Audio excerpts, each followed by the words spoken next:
Hello students, तैयारी online में आप सबका स्वागत है। बच्चों, आज हम कक्षा 10 हिंदी पाठ्य पुस्तक स्पर्श के तीसरे अध्याय बिहारी जी के दोहे के दूसरे भाग को समझेंगे। बच्चों, अगर आप हमारे चैनल पर नए हैं तो आप हमारे चैनल को सब्सक्राइब, वीडियो को लाइक और अपने दोस्तों के साथ शेयर ज़रूर करें। बच्चों, अगर आपने स्पर्श के पहले अध्याय कबीरदास जी की साखी, दूसरे अध्याय मीराबाई का पद और तीसरा अध्याय का पहला भाग बिहारी जी के दोहे के पहले भाग को अगर आपने अभी तक नहीं देखा है, नहीं समझा है, तो आप हमारे डिस्क्रिप्शन बॉक्स में जाएं, वहां लिंक दिया हुआ है, आप उसे ओपन करें और इन तीनों अध्याय को समझें। बच्चों, अगर आपको तीनों पार्ट के PDF चाहिए तो आप हमारे वेबसाइट www.tayarionline.com पे जाएं और वहां आप PDF डाउनलोड कर लें। बच्चों, अब हम अध्याय को आरंभ करेंगे, लेकिन अध्याय को आरंभ करने से पहले हम पहले भाग को संक्षेप में जान लेते हैं कि पहले भाग में हमने क्या क्या जाना। तो पहले भाग में हमने जाना था बिहारी जी के जीवन के बारे में। बिहारी जी का जन्म कहाँ हुआ था, बिहारी जी के पिता का नाम क्या था और बिहारी जी ने किनसे शिक्षा दीक्षा ग्रहण की। तो बच्चों, बिहारी जी का जन्म 1603 यानी कि 1603 में हुआ था ग्वालियर मध्य प्रदेश में, और उनके पिताजी का नाम था केशव राय और उनके गुरु थे नरहरि दास, जिनसे उन्होंने शिक्षा दीक्षा ग्रहण की थी। बिहारी जी की एकमात्र रचना सतसई है, जिसमें 719 दोहे संकलित हैं और वह लिखा गया है ब्रज भाषा में और मुक्तक काव्य में। तो चलिए बच्चों, अब हम समझ लेते हैं चारों दोहे को संक्षेप में, उसके बाद हम आगे बढ़ेंगे। पहले दोहे में बिहारी जी ने कहा, जब श्री कृष्ण अपने तन पर पीले वस्त्र को धारण करते हैं तो उनका जो चेहरा है, उनका जो शरीर है, वह खिल उठता है, जैसे कि नीलमणि शैल पर जब सूरज की पहली आभा यानी कि पहली किरण पड़ती है और वह चमक उठता है, उसकी सौंदर्य चमक उठती है, उसी प्रकार जब प्रभु श्री कृष्ण पीले वस्त्र को धारण करते हैं तो उनकी शोभा क्या हो जाती है, बढ़ जाती है। दूसरे दोहे को समझते हैं। दूसरे दोहे में बिहारी जी ने गर्मी की भीषणता का वर्णन किया है और बताया है कि अत्यधिक गर्मी होने पर जो एक दूसरे के परम शत्रु हैं वह भी आपस में मिलजुल करके रहने लग जाते हैं। इसमें उन्होंने उदाहरण दिया था सांप का, मयूर का, मृग का और बाघ का। तीसरे दोहे में देखते हैं। तीसरे दोहे में उन्होंने राधा जी द्वारा कृष्ण की मुरली छुपा देने की चर्चा की थी। तीसरे दोहे में हमने देखा था कि कृष्ण की मुरली राधा जी द्वारा छुपा दी जाती है। क्यों? क्योंकि राधा जी के मन में कृष्ण जी से बात करने की लालसा होती है और वह हमेशा मुरली बजाते रहते हैं, तो उनको मौका नहीं मिलता, इसीलिए वो क्या करती हैं, मुरली को छुपा देती हैं। चौथे दोहे में हमने देखा था कि किस प्रकार नायक नायिका नेत्रों के माध्यम से ही अपने प्रेम प्रसंग को क्या करते हैं, आदान प्रदान कर रहे हैं। भवन में सारे लोगों के होने के बावजूद भी एक दूसरे से बातचीत कर पा रहे हैं। तो यहाँ पे नायक नायिका के संकेत के द्वारा बातचीत की चर्चा कर रहे हैं। साथ ही साथ उन्होंने दोनों के हाव भाव का भी वर्णन किया है। बच्चों, अब हम बिहारी जी के दोहे के दूसरे भाग की तरफ बढ़ते हैं और दिए गए दोहों की व्याख्या जानेंगे। साथ ही दोहे का काव्य सौंदर्य, जिसमें कि भाव पक्ष और कला पक्ष दोनों होता है, वो जानेंगे और इसके साथ ही हम कठिन शब्दों के अर्थ भी जानेंगे। चलिए देखते हैं पांचवा दोहा। पांचवा दोहा है हमारा, बैठी रही अति सघन बन, पैठी सदन तन माह, देखी दोपहरी जेठ की, छाह चाहती छाह। अब यहाँ देखिए बच्चों, पंक्ति के माध्यम से बिहारी जी गर्मी की भीषणता का वर्णन कर रहे हैं। जेठ की गर्मी की भीषणता का वर्णन करते हुए बिहारी जी कह रहे हैं कि गर्मी इतनी अत्यधिक है कि पेड़ पौधे भी जो छांव प्रदान करते हैं वह भी अपने लिए छांव ढूंढ रहे हैं। वह भी किसी घने सघन वन में अपने आप को छुपा लेना चाहते हैं। तो चलिए अब हम कठिन शब्दों के अर्थ जान लेते हैं। तो यहाँ दिया है हमारा कठिन शब्द बैठी, यानी कि बैठ, बैठना। अति,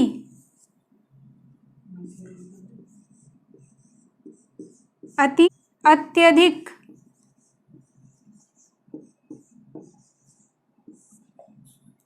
सघन, सघन का अर्थ होता है बच्चों घना।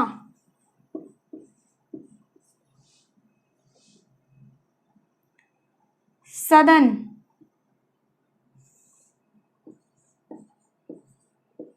सदन का अर्थ होता है बच्चों भवन।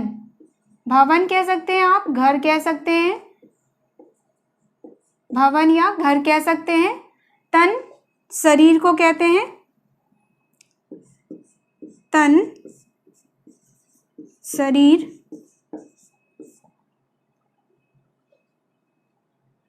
माह, माह, महीना।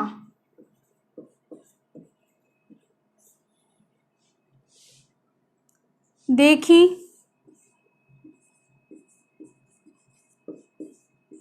देखना। दोपहरी, यानी दोपहर का समय।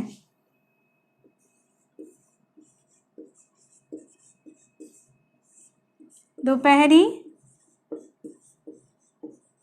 दोपहर का समय। जेठ,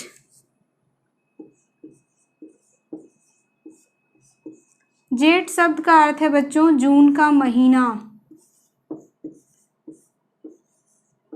जून का महीना या माह कह सकते हैं। जून माह की गर्मी को जेठ की गर्मी कहते हैं।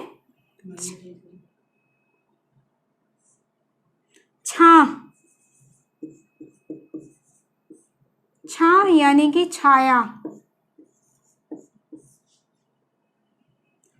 तो अब यहां देखिए शब्दार्थों के साथ, बैठी रही अति सघन वन, बैठी सदन तन माह। अब गर्मी इतनी अत्यधिक है कि यहाँ पे बिहारी जी कहना चाह रहे हैं कि गर्मी इतनी अत्यधिक है कि इस गर्मी की वजह से सब क्या चाह रहे हैं, छां चाह रहे हैं, यानी कि सब चाहते हैं कि घर में छुप करके बैठ जाएं या घने जंगलों में छुप के बैठ जाएं जहां ठंडक प्राप्त हो। वहीं कहते हैं कि जेठ की जो गर्मी है, यानी जेठ का जो महीना है, जून का जो महीना है, वो इतना अत्यधिक गर्म होता है कि उस समय पेड़ पौधे जो हमें छाया प्रदान करते हैं, वह भी क्या चाहता है, वह भी चाहता है कि कहीं उसे छांव मिल जाए। अब चलिए हम व्याख्या की तरफ बढ़ते हैं। बच्चों व्याख्या देखिए, बिहारी जी कहते हैं नायिका जेठ मास की गर्मी में अपने घर में ही छिपकर बैठी रहती है। ऐसे मौसम में उसका मन सघन वन में छिपकर बैठने का करता है। क्यों करता है भाई? क्योंकि गर्मी बहुत ज़्यादा होती है, क्योंकि वहाँ वृक्षों और लताओं के सघन होने के कारण गर्मी कम लगती है।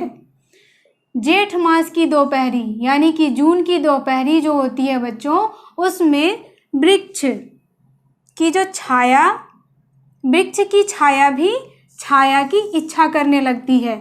जो वृक्ष हमें छाया देती है वह भी अब किसकी इच्छा कर रही है? छाया की इच्छा कर रही है।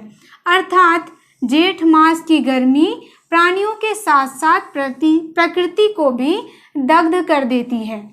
तो देखा आपने व्याख्या, बहुत ही सरल शब्दों में इसका व्याख्या दिया हुआ। बच्चों अब हम दोहा के काव्य सौंदर्य जान लेते हैं। काव्य सौंदर्य में हम दोहा का भाव पक्ष और कला पक्ष जानेंगे। तो भाव पक्ष देखिए बच्चों, भाव पक्ष में इसमें जेठ माह की गर्मी का जीवंत वर्णन किया गया है और दूसरा गर्मी की भीषणता पर प्रकाश डाला गया है कि गर्मी इतनी अत्यधिक है कि पेड़ पौधे भी अपने लिए छां ढूंढ रहे हैं। दूसरा कला पक्ष देखिए, तो कला पक्ष में ब्रज भाषा का प्रयोग किया गया है दोहे में। दूसरा, भाषा सहज और सरल होने के साथ साथ प्रभावोत्पादक भी है, यानी कि भाषा इतनी सहज और सरल है कि उसको पढ़ते, दोहे को पढ़ते ही हमें समझ आ जाता है। साथ ही उसमें जो भी बातें कही गई हैं वह प्रभावोत्पादक है, यानी कि उसका प्रभाव पड़ता है। तीसरा देखिए, देखी दोपहरिया में अनुप्रास अलंकार का प्रयोग किया गया है। मैंने आपको पहले भी बताया था, अनुप्रास अलंकार में व्यंजन वर्ण की आवृत्ति कई बार होती है। तो यहाँ देखिए, व्यंजन वर्ण की आवृत्ति कई बार हो रही है। देखी में द वर्ण की और दोपहरी में भी द वर्ण की आवृत्ति हो रही है, इसीलिए इस दोहे में अनुप्रास अलंकार का प्रयोग किया गया है। साथ ही यहाँ देखिए, सदन तन में रूपक अलंकार का प्रयोग किया गया है। रूपक अलंकार में बच्चों उपमा और उपमेय एक ही माना जाता है। यहाँ सदन और तन को एक ही माना गया है। पांचवा देखिए, यहाँ दोहा छंद का प्रयोग हुआ है तथा माह छाह तुकांत पद का भी प्रयोग किया है बिहारी जी ने। अब छठे दोहे को देखते हैं। यहाँ देखिए बच्चों, कागज पर लिखत न बनत, कहत संदेशु लजात, कही है सबू तेरो हिये, मेरे हिये की बात। कागज का अर्थ हो गया बच्चों कागज, कागज। लिखत पर लिखत, लिखत का अर्थ हो गया लिखना, लिखना। न बनत यानी नहीं बनता, बनत यानी बनता। कहत संदेशु यानी संदेश। लजात यानी कि लज्जा, लज्जा आना। तो यहाँ कह रहे हैं कागज पर लिखत न बनत है, यानी कागज पर लिखते नहीं बन रहा है। कहत संदेशु लजात, और संदेश किसी से कहने में लज्जा आ रही है। वहीं कहते हैं कही है यानी कि कहना। सबू तेरो हिये, सबू यानी कि सब, तेरो यानी तेरा, हिये हृदय।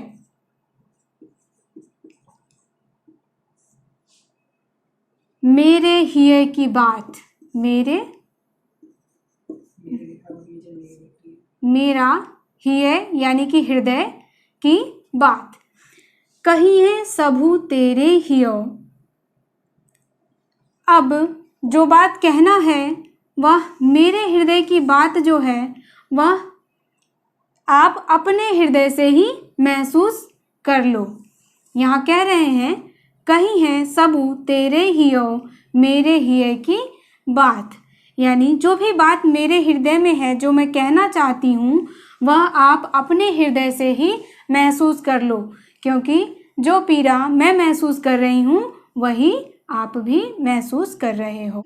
बच्चों, यहाँ बिहारी जी कह रहे हैं नायिका की विरह स्थिति का वर्णन करते हुए वह कहते हैं कि कागज पर लिखते नहीं बनता उसे अपने मन की बात, और साथ ही वह किसी संदेश वाहक को भी अपना संदेश नहीं दे सकती, क्योंकि उसे अपना संदेश देते हुए लज्जा आ रही है। साथ ही कहती है कही है सबू तेरे हियो, मेरे हिये की बात। अब जैसी मना स्थिति मेरी है यहाँ, वैसे ही मना स्थिति वहाँ किसकी हो रही है? नायक की। तो यहाँ नायिका कहती है कि जैसी मना स्थिति मेरी है वैसी ही आपकी है, तो आप स्वतः ही मेरे हृदय की बात अपने हृदय से जान लीजिए। अब हम व्याख्या की तरफ बढ़ते हैं। व्याख्या देखिए बच्चों, नायिका नायक को अपनी विरहावस्था का वर्णन करती हुई कहती है कि प्रेम संदेश मुझसे कागज पर लिखा नहीं जा रहा, और संदेश कहने में या फिर किसी दूती के द्वारा भेजने में भी लज्जा की अनुभूति हो रही है। अर्थात नारी सुलभ लज्जा गुण के कारण मैं अपना संदेश लिखने में या फिर दूती के माध्यम से भेजने में असमर्थ हूँ। इसीलिए प्रेमिका कहती है, प्रेम तो वैसे भी हृदय का विषय है, इसका वर्णन मुख द्वारा नहीं किया जा सकता। अतः तुम्हारा हृदय मेरे हृदय की सब बातों को पढ़ लेगा। अर्थात प्रेम की तीव्रता होने पर प्रेमी एकचित हो जाते हैं और वे एक दूसरे की मन की बात स्वयं ही जान लेते हैं। तो बच्चों, आपको अच्छे से समझ आ गया होगा इस दोहे की व्याख्या। अब हम काव्य सौंदर्य जान लेते हैं। बच्चों, देखते हैं काव्य सौंदर्य। इस दोहे का काव्य सौंदर्य, काव्य सौंदर्य में हम देखेंगे भाव पक्ष को और कला पक्ष को। तो यहाँ भाव पक्ष देखिए, भाव पक्ष में विरहावस्था की आभुफलता का जीवंत वर्णन किया गया है। यानी विरहावस्था की जो स्थिति है उसका वर्णन बिहारी जी ने इसमें किया है। साथ ही जो विरहनी नायिका है उसकी मनोवस्था का भी सुंदर चित्रण किया गया है। कला पक्ष देखिए, कला पक्ष में ब्रज भाषा का प्रयोग किया गया है और भाषा जो है वो प्राभोत्पादक है, यानी कि प्रभावदायक है। दूसरा, द्वितीय पंक्ति में अतिशयोक्ति अलंकार का प्रयोग किया गया है। बच्चों, अतिशयोक्ति अलंकार उसे कहते हैं जिसमें बातों को बढ़ा चढ़ाकर बोला जाता है। जैसे हनुमान के पूंछ में लगन न पाई आग, लंका सिगरी जल गई, गए निशाचर भाग। तो यहाँ देखिए कितना बढ़ा चढ़ाकर कहा गया है कि हनुमान जी के पूंछ में आग भी नहीं लगी, लंका भी जल गया और साथ में जो वहाँ निशाचर वास करते थे वो भी भाग गया। तो अतिशयोक्ति अलंकार उसको कहते हैं जिसमें बातों को बढ़ा चढ़ाकर बोला जाता है। तो दूसरी पंक्ति में यहाँ अतिशयोक्ति अलंकार का प्रयोग किया है बिहारी जी ने। साथ ही इसमें वियोग श्रृंगार रस का सुंदर और स्वाभाविक चित्रण हुआ है। यहाँ जो विरहनी का वियोग है उसका वर्णन उन्होंने बहुत ही अच्छे से किया है। साथ ही दोहा छंद का प्रयोग किया गया है। बच्चों, आप इसे अपनी नोटबुक पर नोट करते जाएं क्योंकि आपके आने वाले एग्जाम्स में ये बहुत ही महत्वपूर्ण है। ये आपसे पूछा जाएगा, दोहे की व्याख्या पूछी जाएगी और व्याख्या में ही आपको काव्य सौंदर्य का भाव पक्ष और कला पक्ष दोनों बताना होगा। चलिए बच्चों, अब अगले दोहे को देखते हैं। बच्चों, अगला दोहा है हमारा, प्रगट भये द्विजराज कुल, सुबस बसे ब्रज आई, मेरे हरौ कलेश सब, केशव केशव राई। अब यहाँ देखिए, प्रगट, प्रगट शब्द का अर्थ होता है बच्चों प्रकट होना, प्रकट होना। द्विजराज, द्विजराज शब्द का अर्थ है ब्राह्मण, ब्राह्मण, द्विजराज कुल यानी कि ब्राह्मण कुल। सुबस, सुबस शब्द का अर्थ है बच्चों अपनी इच्छा से, अपनी इच्छा से, अपनी इच्छा से। बसे ब्रज आई।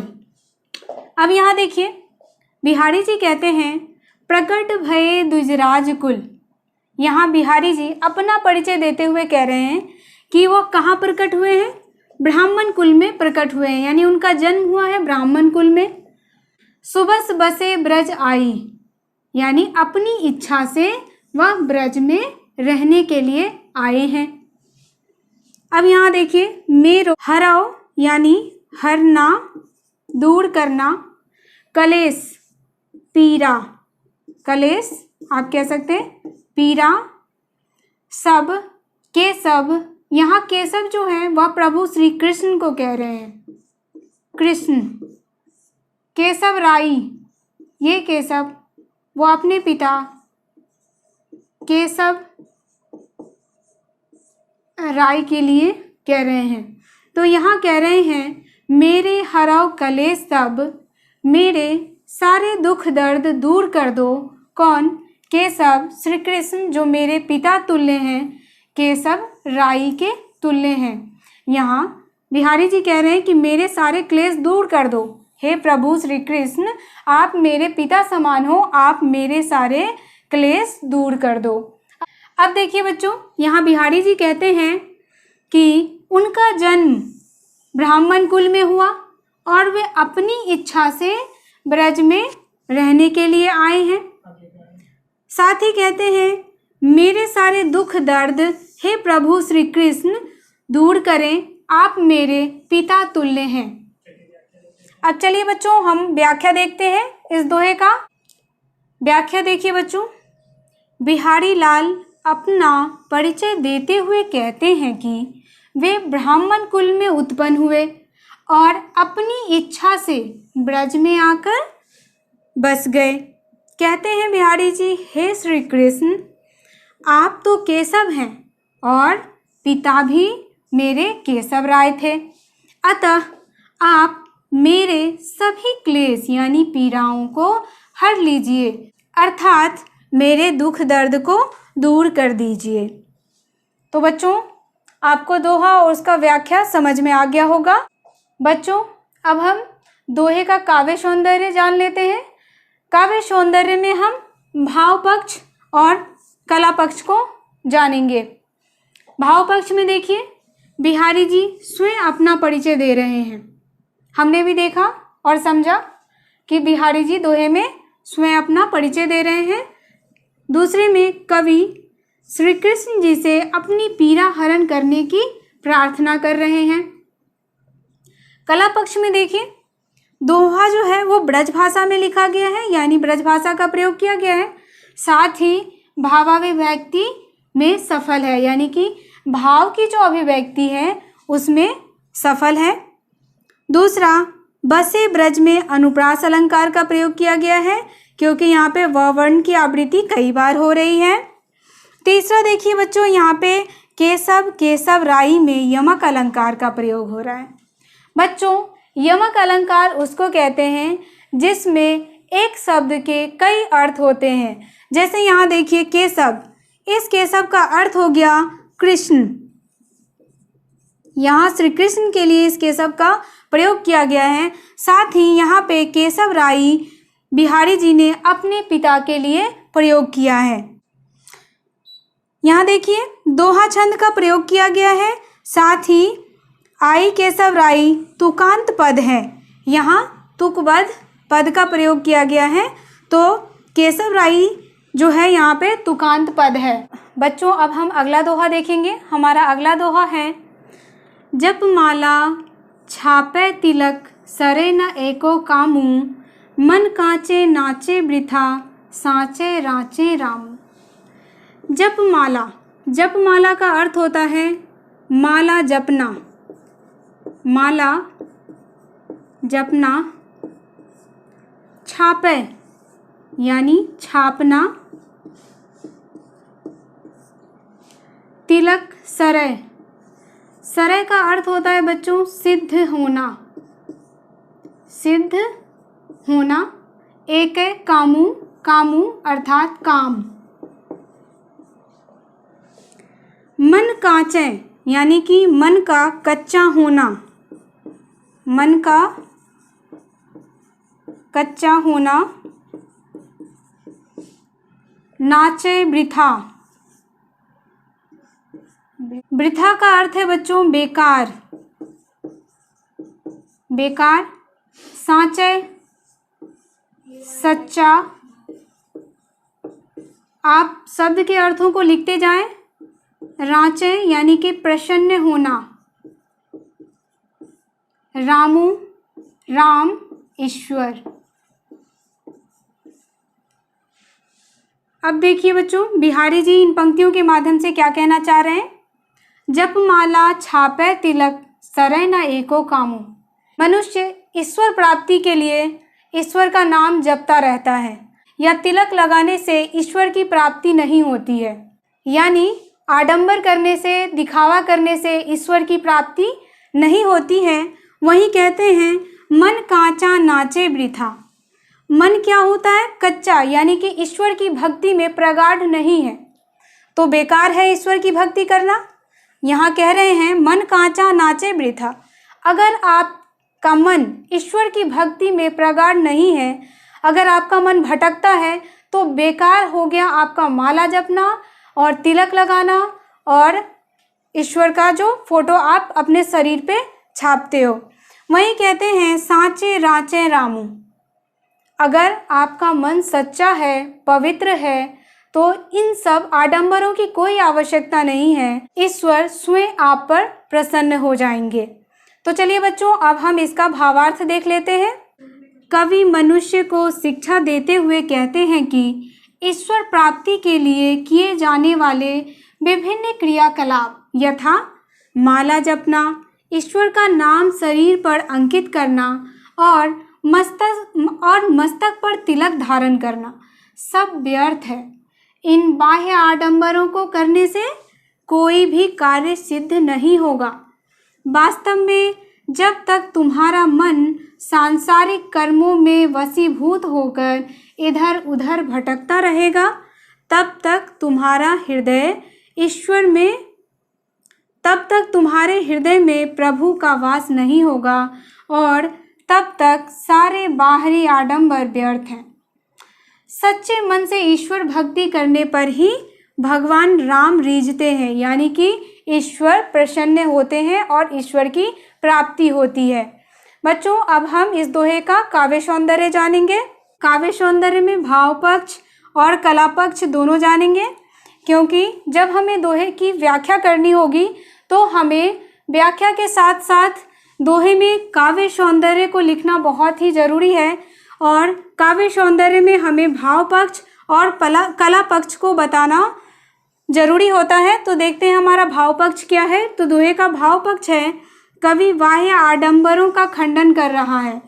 दूसरा, सच्ची भक्ति से ही ईश्वर प्राप्ति संभव है, यह तथ्य उजागर किया गया है।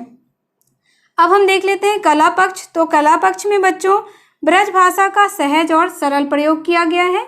सहज और सरल कहने का तात्पर्य यहाँ यह है कि दोहा को पढ़ने से ही उसका अर्थ आपको समझ में आ जाएगा कि कवि क्या कहना चाहते हैं।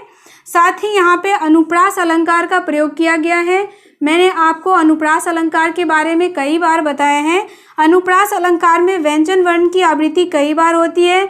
तो आप यहाँ देख सकते हैं र वर्ण की आवृत्ति कई बार होती है, राचे और रामू। तो यहाँ अनुप्रास अलंकार का प्रयोग है। साथ ही यहाँ पे दोहा छंद का प्रयोग किया गया है और यहाँ तुकांत पद में कामू और रामू का प्रयोग किया है कवि ने। बच्चों, अध्याय को समाप्त करने से पहले हम संक्षेप में जान लेते हैं। 5वें दोहे में कवि ने कहा है, जेठ माह की भीषण गर्मी का चित्रण किया गया है और यह गर्मी इतनी प्रचंड है कि छाया भी छाया की इच्छा करने लगती है। छठे दोहे में कवि हृदय की बात हृदय से ही कर लेने का सुझाव देते हैं। वे कहते हैं कि कागज पर लिखने तथा दूती द्वारा संदेश भेजने में लज्जा आती है, हृदय ही हृदय की आवाज़ सुन सकता है। 7वें दोहे में कवि कहते हैं, कवि ने अपने पिता श्री केशव राय और भगवान श्री कृष्ण को एक साथ अपना संरक्षक मानते हुए उनका आशीर्वाद चाहा है। और अंतिम दोहे में कवि प्रभु प्राप्ति के लिए बाहरी दिखावे छोड़कर सच्ची भक्ति अपनाने पर बल देते हैं। तो बच्चों, आज का वीडियो यहीं समाप्त करती हूँ। आशा है ये वीडियो आपके लिए बहुत ही महत्वपूर्ण होगा। बच्चों, आप अगर हमारे चैनल पर नए हैं तो हमारे चैनल को सब्सक्राइब कर लें, वीडियो को लाइक और अपने दोस्तों के साथ ज़रूर शेयर करें। ये वीडियो आप सबके लिए बहुत ही महत्वपूर्ण है।